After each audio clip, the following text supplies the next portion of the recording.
Honorable Governor of Kerala, Shri Rajendra V. Arlekar, you had the occasion to listen to him. But to the students of law, let me stir your mind. President and the Governor are the only two constitutional offices who have oath different than the Vice President, the Prime Minister, the Chief Minister, members of Parliament, members of Assembly, or other functionaries like judges. Because all of us, the Vice President, the Prime Minister and others, we take oath to abide by the Constitution. But the Honorable President and the Honorable Governor, they take oath to preserve, protect and defend the Constitution. Am I clear? So their oath is not only very distinct, their oath is obligating them with the onerous task of preserving, protecting and defending the Constitution. I hope there is realization all around about this constitutional ordainment for the post of the Governor. I have been privileged to have this post for 3 years alongside him in the state of West Bengal. Second, what stands out the President and the Governor, apart from the rest of us, like the Vice President, Prime Minister and Chief Ministers and Ministers, is only these two designations have immunity from prosecution. No one else has. While they hold office, they are immune to any prosecution, pending or contemplated. And I am so happy and delighted that Shri Rajendra V. Arlekar is setting very high standards as Governor. Because a Governor is easy punching bag.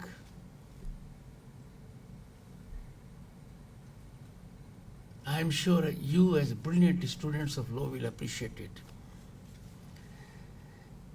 Dr. R. Bindu, Minister of Higher Education and Pro-Chancellor, NUALS, her address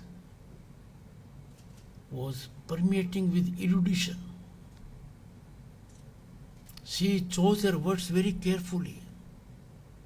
It was feast to intellect. It was very refreshing to listen to a minister these days to talk what is of your interest. I am beholden to her presence and contribution. Remarkable, ma'am.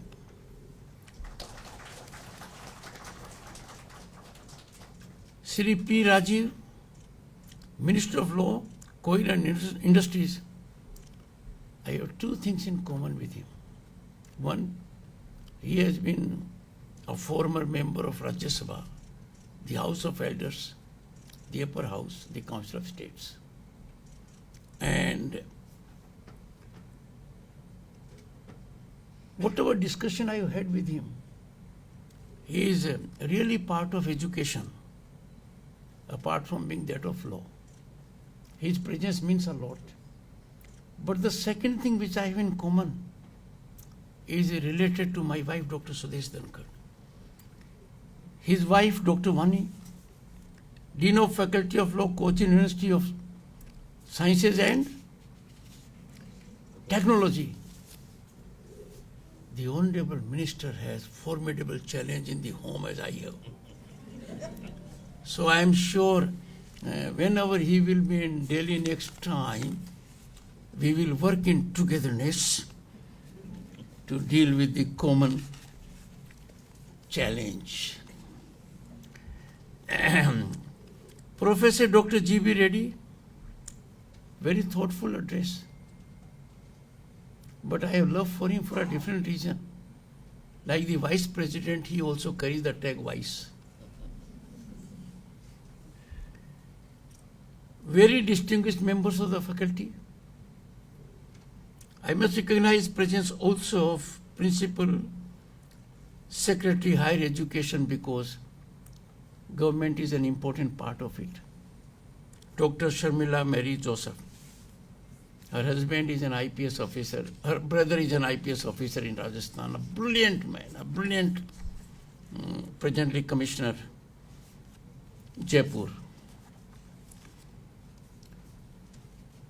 Well, Dr. R. Bindu, as also the Vice Chancellor said, it is a great occasion for students to listen to the Vice President.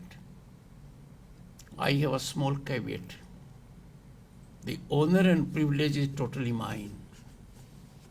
I have had the great opportunity today to interact with brilliant young minds, the academic community of NUALS. I am engaging with whom? Who are future sentinels of justice, torchbearers of constitutional values, and architects of more equitable Bharat. You will be defining what Bharat will be when we celebrate centenary of our independence as a developed nation at 2047. But let me tell you, coming to Kerala is always a matter of pleasure to me. Very satisfaction. A land that has gifted India with many luminous minds and upright public servants. You have a very amiable Chief Minister. At the moment he is out of country. But every time I interact with him, I learn a lot. Another reason where I remember Kerala very frequently is that 9 members from Kerala to Rajya Sabha Council of States, each of them is taking the job very seriously and causing no disruption or disturbance. Let me remind you what we learned from our Constituent Assembly. Constituent Assembly crafted Constitution for us, and it was for little less than 3 years. They engaged in debate, dialogue, discussion, deliberation, but never in disturbance or disruption, something which you must learn. If I talk of John Britage, he is now heading, he is the floor leader of his party, along with V. Shivdasan and A. Rahim. Joske Mani, absolutely amazing person and a personality which I envy, has great contribution facility. Harish Biran, IUML, a lovable human being. He received me yesterday. A good friend of mine, makes contributions very softly. His colleague Abdul Wahab, then CPI P. Santosh Kumar, along with PP Sunir, all of them are committed. JB Mathur, very brilliant, a member from the Congress party. And I gather husband is a cardiologist because I talked to the entire family. I have taken these names particularly because I'll be giving you some task and these people will be involved. Let me unravel the task before I come to other aspects. I will be calling upon you to engage into 2 activities. One, to write an essay on why we celebrate Constitution Day on 26th November. Why? When was it started? What does it connote for us? You write an essay. I'll share the email ID with the Vice Chancellor, where you will send it within next 15 days. You will write another essay on Constitution Hatya Divas that reminds you of the draconian period of emergency proclamation on 25th June 1975. Now these are fundamental because these are related to constitutionalism. You will have to think aloud what happened in 42nd Constitution Amendment Act. What happened in 44 and what was left over? Why lakhs were jailed without access to judiciary? How come 9 high courts decided in favor of the citizen, but the Supreme Court, the highest court of the land, failed us? In ADM Jabalpur case, and reversed, indicating two things. One, it is absolute prerogative of the executive to impose emergency, and to impose emergency for as much time it takes. In 75, it was 20 plus months. And during the proclamation of emergency period, there will be no access to judiciary. So we forfeited at that point of time our total claim to be a democratic nation. That's where you stand. Are you ready for the essays? Low voice. Are you ready? Yes, sir. Yes. 5 each of those essays, the writers will be my guests at Indian Parliament.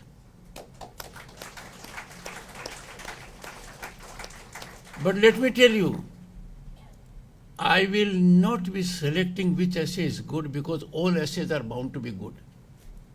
I'll draw the lots. In the presence of 9 distinguished members of Rajya Sabha from your state. They will facilitate the visit also. Rest is my lookout. Second, why I named them and the Honorable Chief Minister. I'll be inviting you in batches of 15 to 25 to look at the new building of Indian Parliament. How during challenging times of COVID we transacted so much on the ground to reflect 5,000 years of our civilizational ethos, and attend this in less than 30 months. But you'll be my guest. I'll have lunch with you. Am I right? The Vice Chancellor will decide the constitution of the groups. But I'm sure he'll keep some boys also, because I see more girls here. This state has the distinction of giving to the country the first woman judge in the Supreme Court, Justice M. Fatima Bibi. But she has 2 distinctions. One, she was a High Court judge. She has retired. She was called to duty from retirement. And she became a judge of the Supreme Court for a very short period of 2.5 years. Another judge who becomes in the same category is Justice Bahrul Islam from Assam. From Kerala to Assam, he too was appointed a judge of the Supreme Court while having the tag of High Court judge, retired. So both of them had period less than 2.5 years or around that. You need to examine it. These are credentials that must steer your mind. Kerala has several other situations when we talk in historical perspective. When you talk of ancient trade, Romans, Arabs, Chinese, to the complex legal developments of Portuguese, Dutch and British regimes, Kochi has witnessed evolution of law, which we can envy. But when we look at our ancient history, Dharma Shastra, Smriti, Dharma Sutra, they define our jurisprudence. Boys and girls, you always have to remember, Bharat was not born on 15th August 1947. We are a unique nation. 5,000 years of civilizational ethos, history, background, treasure of knowledge, Vedas, Upanishads, Purans. We had institutions like Nalanda, Takshila, and many more. And right now, I can tell you two things. Last few years have seen a development in this country at a scale which was not earlier there. And India today is the most aspirational nation in the world because of its youth. I am more enamored of you and interacting with you because our youth demographic dividend is envy of the world. We are 28 median age of our youth. China and the US, they are 10 years older to us. And therefore, you will control the destiny of this country. Our growth engine will fire on all cylinders only with your participation. But friends, my young friends, when we have a rise of this kind, like extraordinary economic upsurge, phenomenal infrastructure growth, deep digitization, a global recognition and accolades coming from all institutions, there are bound to be challenges. And the challenges are manifold. But one thing which I am very fundamental is that we must have courage to confront problems. We must not rationalize failures. We must always remember we belong to a nation that has to define global narrative. We have to be architects of a world that lives in peace and harmony. We must have first courage to confront uncomfortable truths within our own institutions. I take you as part of judiciary. Judiciary in our country commands immense trust, immense respect of the people. People believe in judiciary like no other institution. If their faith is eroded, shaken in the institution, we will be faced with a grim situation. A nation of 1.4 billion will suffer. Recent developments are troublesome. They are worrisome. I'll come to them a little later. But my fundamental principle always has been, as a law student, as a lawyer, as senior advocate, as parliamentarian, as a union minister, as governor of a state, as vice president of the country currently, that constitutional ascension spirit is optimally nurtured and sustained, and it blossoms with each of the pillars of constitutional working if they act in tandem, togetherness and in harmony. But if the legislature, the executive and judiciary are not on the same page, if they are not in sync with each other, if there is no harmony amongst them, then the situation gets a little worrisome. And that is why, as law students, you will be focusing on doctrine of separation of powers. The issue is not which is supreme. Each institution of the Constitution is supreme in its own area. Let us make no mistake about it. But if one institute, the judiciary, the executive, legislature, makes an incursion in the domain of the other, it has potential to upset the apple cart. It can create unmanageable problems that can be potentially very dangerous for our democracy.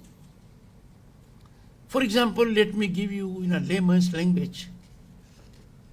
Adjudication has to take place with judiciary. Judgments are to be scripted by judiciary, not by legislature. not by executive. And similarly, executive function is performed by whom? By the executive. And why? Because you elect the executive, the political executive, through elections. They are accountable to you. They have to perform. They have to face elections. But if executive function is done by, let's say, legislature or judiciary, that will be antithetical to the essence and spirit of doctrine of separation of powers. I am aghast that a functionary of the executive like the CBI director is appointed with the participation of Chief Justice of India. Why? And just think and stir your minds. CBI director is not the senior most person in the hierarchy. He has above him several layers. CVC, Cabinet Secretary, all secretaries. After all, he is heading a department. You must use your pen. Is it happening elsewhere in the world? Can it happen under our constitutional scheme? Why should an appointment of the executive be made by anyone else other than the executive? I strongly say so. Another quite disturbing scenario is that we had turbulent times in judiciary recently. But good thing is, soothing, a big change has taken place. We are seeing good times now for judiciary. The present Chief Justice and his predecessor, immediate predecessor, gave us a new area of accountability, transparency. They are getting things back on the rails. But earlier 2 years were very disturbing, were very challenging. The normal system was not normal.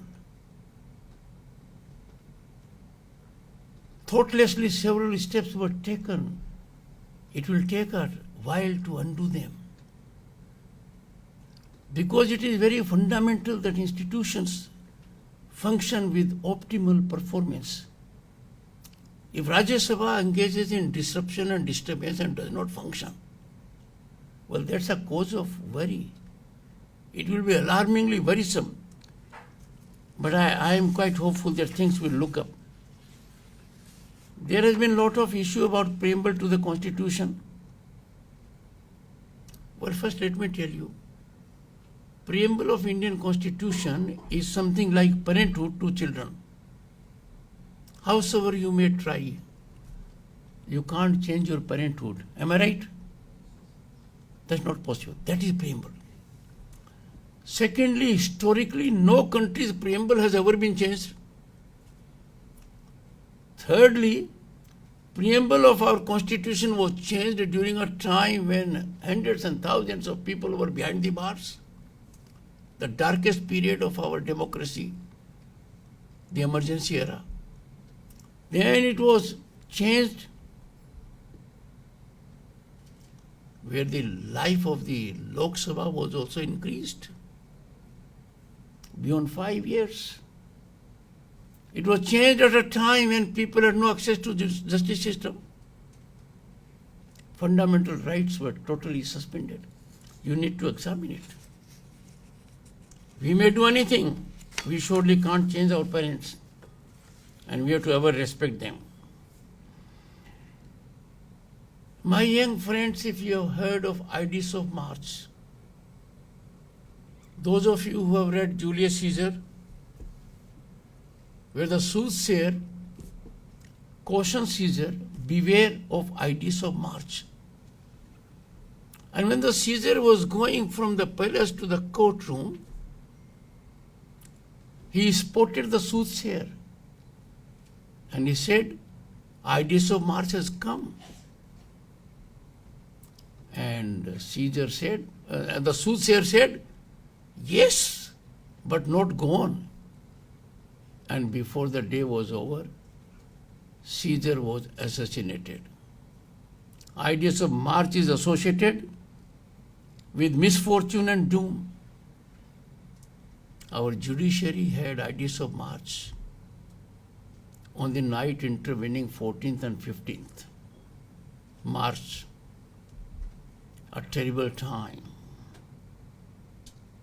There was cash hole at the residence of a judge in large quantum. I say so because it is now in public domain, officially put up by the Supreme Court, that are the residence, official residence of a judge of the Supreme Court, so judge of the High Court, cash in large amount was found. Now the point is, if that cash was found,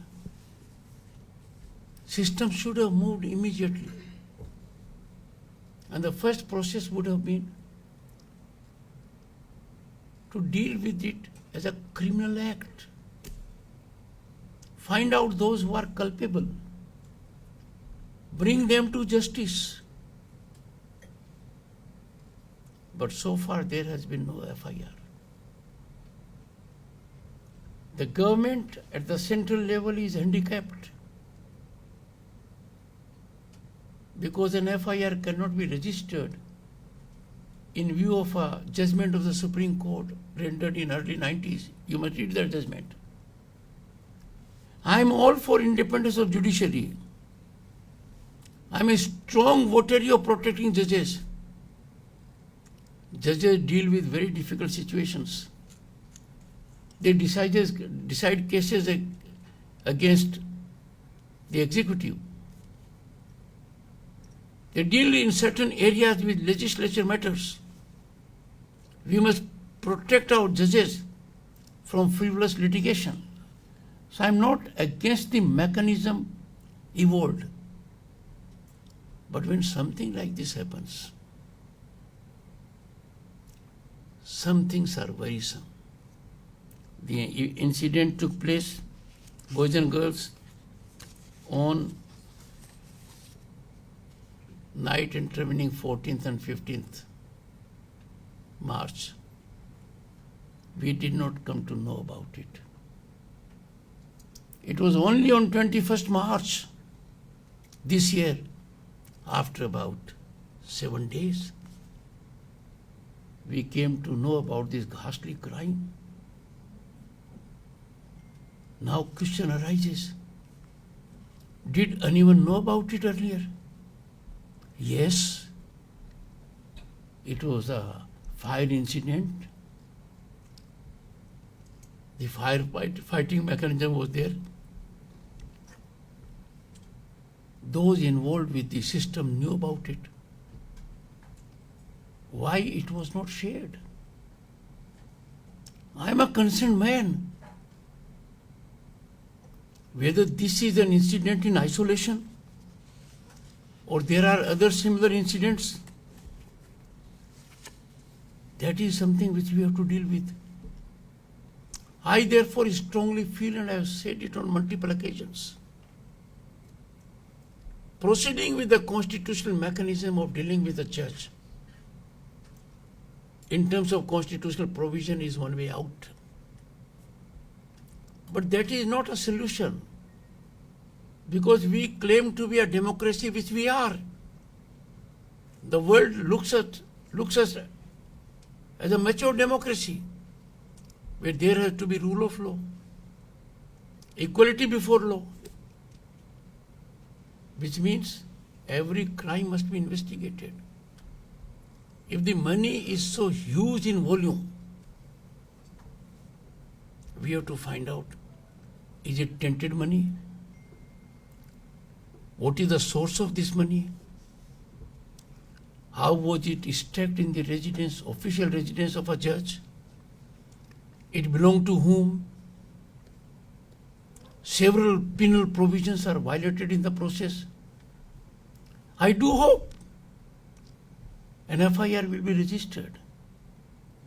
We must go to the root of the matter, because for the democracy it matters that our judiciary, in whom the faith is unshakable, its very foundations have been shaken.